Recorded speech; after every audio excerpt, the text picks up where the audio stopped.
Hello and welcome to DJ English Hub. Dear students, today we will do a new poem from your English textbook which is given in Unit 7A and the title of the poem is Science. Science यानी विज्ञान। आप अपनी कक्षा में इन विषयों को जरूर पढ़ते होंगे जैसे कि हिंदी, गणित, अंग्रेजी एवं पर्यावरण अध्ययन। पर बच्चों, अगली कक्षा में आप पर्यावरण अध्ययन से ही मिलता जुलता एक और विषय की पढ़ाई करेंगे जिसे हम कहेंगे साइंस या विज्ञान। ऐसे कई सवाल आपके मन में आते होंगे कि पृथ्वी गोल है या चपटी, सूर्य पूर्व में क्यों उगता है, पत्तों का रंग हरा क्यों होता है। ऐसे तमाम सवालों के जवाब आपको इस विषय में अवश्य मिलेंगे।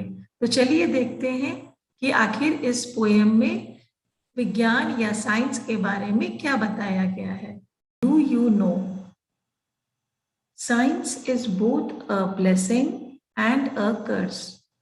बच्चों, विज्ञान के क्षेत्र के जितने लाभ हैं उतने हानि भी हैं, जिस वजह से ये कहा जाता है कि science is both a blessing यानी वरदान। विज्ञान एक वरदान है उसके अच्छे कामों के लिए, और अगर लोग उसका गलत उपयोग करें तो एक कर्स या श्राप भी बन जाता है।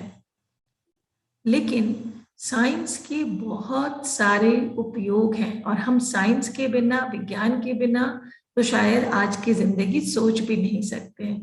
तो how does science help us? विज्ञान हमारी मदद किस प्रकार से करता है? Read the poem to know the importance of science.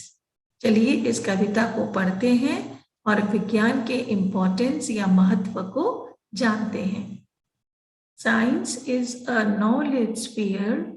It's from space to a toy near. It helps us enjoy our lives or makes us live in fear. पहला line है Science is a knowledge sphere. तो बच्चों, इसका अर्थ है विज्ञान ज्ञान का क्षेत्र है जहां आप बहुत सारे ज्ञान हासिल कर सकते हैं कि कोई भी चीज क्यों होती है, कैसे होती है, ऐसे सवालों के जवाब आप ढूंढ सकते हैं। It is from space to a toy near. ये अंतरिक्ष से लेकर पास के खिलौनों में शामिल है। विज्ञान के प्रयोग एक छोटे से खिलौने से लेकर अंतरिक्ष के पहेलियों को जानने में शामिल है। It helps us enjoy our lives. तो जैसा कि मैंने बताया बच्चों कि विज्ञान से हमें तमाम सुविधाएं मिलती हैं, तो यह हमें जीवन में आनंद लेने में मदद करता है और makes us live in fear, या फिर हमें डर में जीने देता है।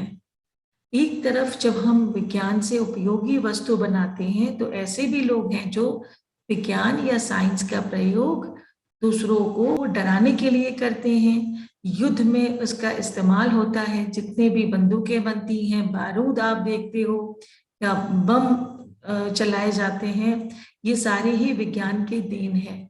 तो कहीं ना कहीं विज्ञान जहां एक और हमारे लाइफ को एंजॉय करने में हमारी मदद करता है, दूसरी ओर हम विज्ञान की वजह से एक डर में भी जीते हैं। अब बढ़ते हैं आगे। It sets the songs in tune and provides tools to shape our fortune. It takes Neil to the moon. Medicines are everyone's boon. अब इसका मीनिंग समझते हैं। पहला लाइन है It sets the songs in tune. बच्चों, हम जितने भी वाद्य यंत्र देखते हैं, इन तमाम वाद्य यंत्रों में विज्ञान से ही गानों के धुन बजते हैं। यदि विज्ञान नहीं होता तो ना गिटार बजता, ना वायलिन और ना ही हारमोनियम। और क्या बता रहे हैं? And provides tools to shape our fortune. विज्ञान ही हमारे भाग्य को आकार देने के लिए टूल्स या उपकरण प्रदान करता है ताकि हम आगे जिंदगी में और भी चीजें का निर्माण कर सके या हम एक आराम की जिंदगी जी सके। अब उदाहरण के लिए ले लो, it takes Neil to the moon. बच्चों आप तस्वीर देख पा रहे हैं, यह नील आर्मस्ट्रॉन्ग। तो विज्ञान के ही सहारे नील आर्मस्ट्रॉन्ग जैसे व्यक्ति चांद पर जाते हैं। उनके बाद भी बहुत लोग गए और ये विज्ञान का ही देन है। Next, medicines are everyone's boon. अब यदि हम दवाइयों की बातें कर ले तो दवाइयां जो कि विज्ञान की देन है, यह भी सबके लिए वरदान है। चलते हैं next. I love to study science. Law of gravity Newton defines. It speeds up communication means it also explains why pizza leans. I love to study science. यानी कि कवि कह रहे हैं मुझे विज्ञान की पढ़ाई अच्छी लगती है, मुझे विज्ञान पढ़ना पसंद है। अब यहाँ बात हो रही है एक और महान वैज्ञानिक जिनका नाम है न्यूटन। इनका नाम था आइजैक न्यूटन, और जिन्होंने लॉ ऑफ ग्रेविटी, एक गुरुत्वाकर्षण बल की परिभाषा को हमें दिया था। तो लॉ ऑफ ग्रेविटी हमें समझने में मदद करती है कि अगर पृथ्वी घूमता है कि कोई भी चीज ऊपर से नीचे की ओर क्यों आता है।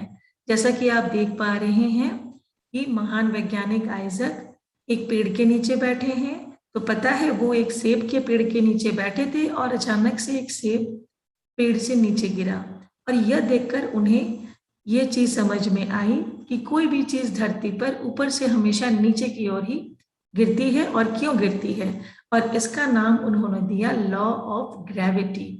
तो law of gravity Newton defines, यानी न्यूटन नामक वैज्ञानिक ने गुरुत्वाकर्षण बल को परिभाषित किया था। It speeds up communication means, हमारे जितने भी संचार के साधन है, विज्ञान संचार की गति बढ़ाता है। साथ ही it also explains why pizza leans.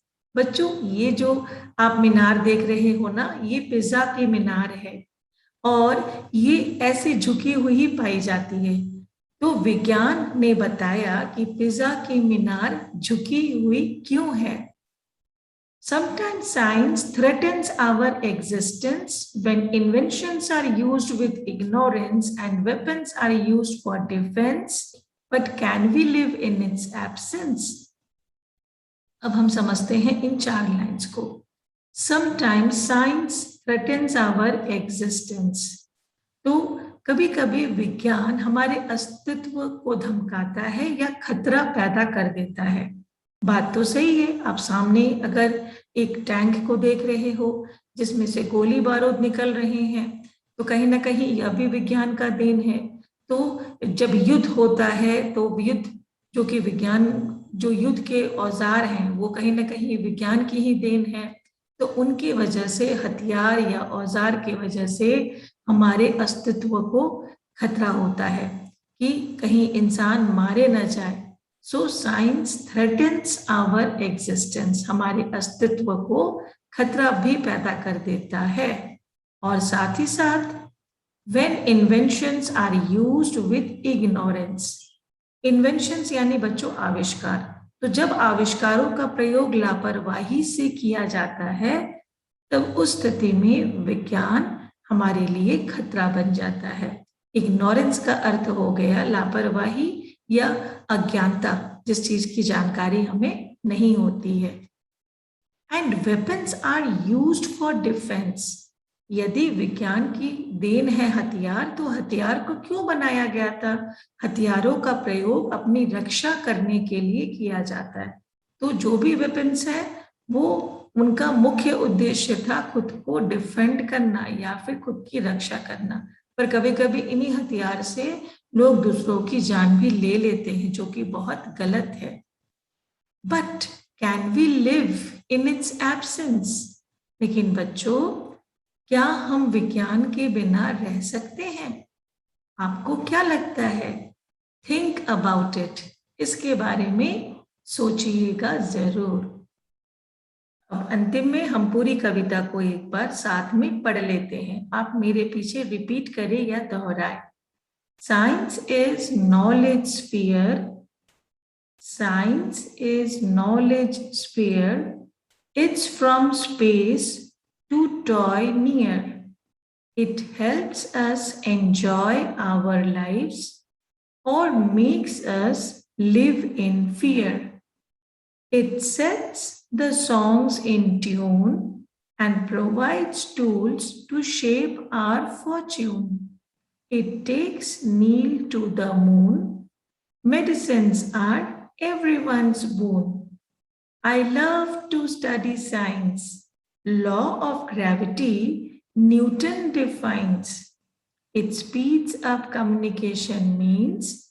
It also explains why pizza leans. Sometimes science threatens our existence when inventions are used with ignorance and weapons are used for defense. But can we live in its absence?